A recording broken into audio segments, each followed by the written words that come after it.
Most business owners can tell you KPIs like their close rate, like their number of new leads per month, like their opt-in rates. They can tell you those kind of stats, but they can't really tell you very many stats about their customer satisfaction rate.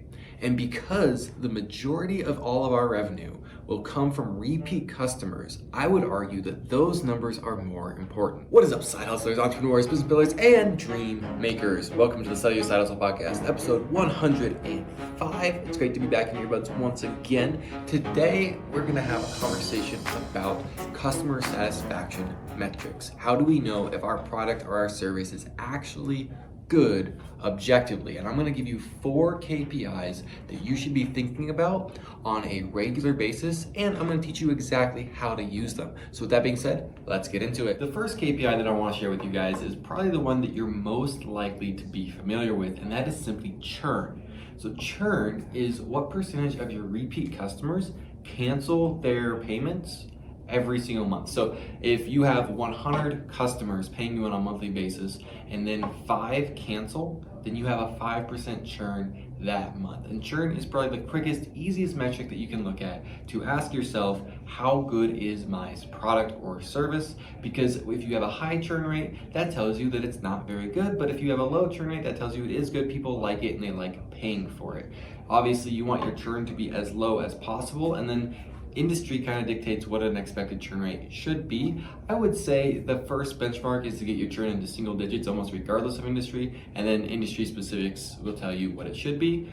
But it's also just one of those things where you want it as small as possible. So again, churn is what percentage of people canceled their payments this month, and that's something you look at on a month-over-month basis. So first thing that I would really highly recommend paying attention to, easy to tell, most payment operating systems will already just tell you that, is your churn. Next is your CSAT, or your customer satisfaction score. This is something that you will see that large companies ask about a lot, and it is simply how satisfied is your customer. Your customer satisfaction score is a very easy way to get a pulse on what people actually think. And the way you do this is you simply send out a survey to all of your customers. And you can do this electronically, you can do it via email, you can do it on your, if you have a software, you can do it on your sign-in page, you can do it inside the dashboard, but all you want to do is just ask your customers how satisfied are they. Give them a Likert scale, a 1 to 5,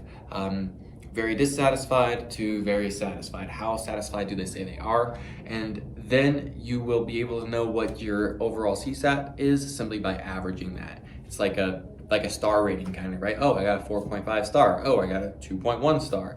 How satisfied are your customers? That's going to go a long way towards telling you what to do next. And then the great follow-up question is, if you set up the survey such that, or you can just do this manually for everybody, but it's great if anybody says like less than a 4, less than a satisfied, then you can follow up with a question that they can just fill in the blank. What's missing? What needs to change?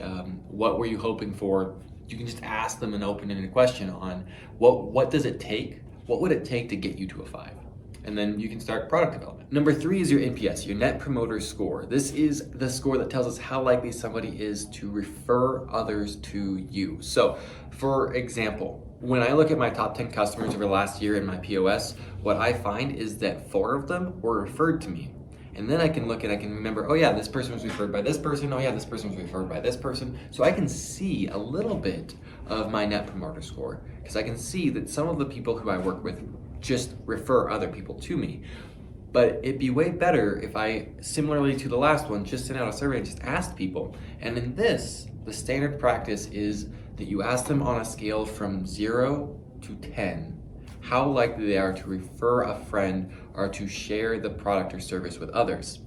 And then you group the responses. You group the responses into 3 categories. If they respond somewhere between a 0 and a 6, then they're what we would call a detractor. They are a net negative technically to the referral system of your business, to how likely people are to promote. They're a net negative, we call them a detractor. If they say 7 or 8, then we call them passives. And if they do 9 or 10, then we call them a promoter. Once we have them grouped into those 3 buckets, we calculate our NPS simply by figuring out what percentage of people are promoters, what percentage of people are detractors, and then you subtract the detractors from the promoters. So for example, if I have, say, 100 total customers, then what percentage of them are promoters? Well, if 35 of them said 9 or 10, then 35% are promoters. If 30% of them said less than 7, then 30% of them are detractors. And we do 35% minus the 30%, and we would get a 5% or a 5 net promoter score. If your NPS is above 0, you will probably find that you have negative churn over time, which means that if you stop all of your marketing efforts, you will still see your business grow because people are referring people faster than people are canceling. So a positive NPS is really what we're looking for, and then the greater the NPS, the better, but positive is really the first benchmark. If your NPS is literally 0 or relatively close to 0, then what that's going to tell us is that we really don't have a good NPS. We don't really have promoters at any efficient rate. Then it's not really going to impact our churn, which probably means that we could stand to improve our product, good, or service. And if your NPS is below 0, it's negative, then that tells you that you have a notable problem with your product or service. And number 4 is your return or refund rate. How many people are asking to get their money back after they get the product or the service that you offer? This is pretty simple to calculate. Over any given time period, you take number of returns or refunds, and you divide that by number of total sales, and then you multiply by 100 to turn it into a percent.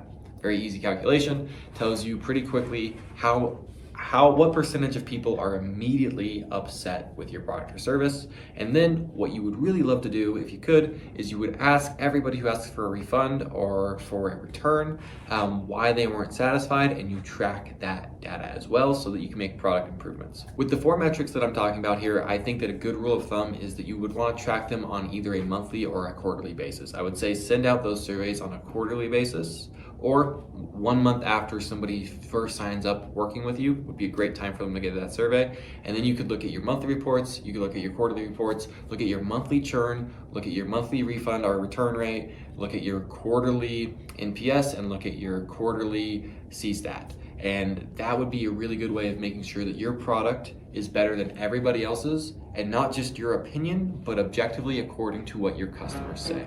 Anyway, that's what I have for you guys today. Thank you so much. Talk to you soon, and God bless.